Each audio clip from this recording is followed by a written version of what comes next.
Yetepsiz atıp cardan Yüreğin korku tarıktan Sağlıcı Süleyman Toz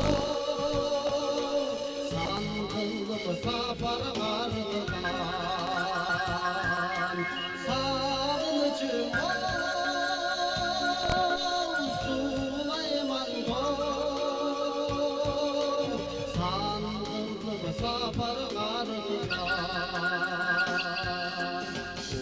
Umattı babur caydırdan Uş deseme kanday kaydırdan Batından batından Albancın gözgü tardırdan Batından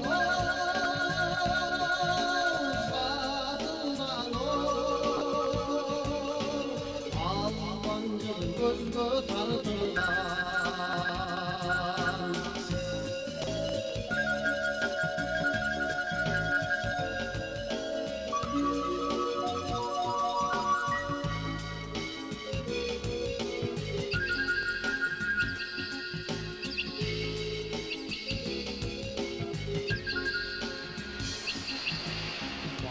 Bağrılan çığlışı batıştı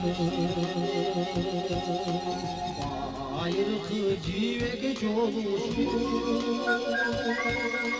Gönür ve sağ Gönül kal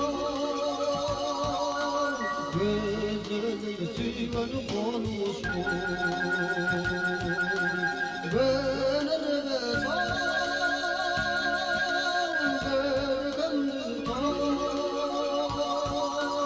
Gözünü süygün konuşur Sözü kılsam ulu tarıktan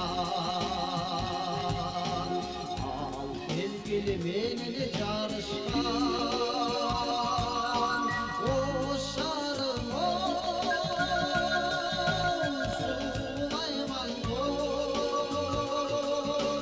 3000 yıl sabar ardından Süleyman Toz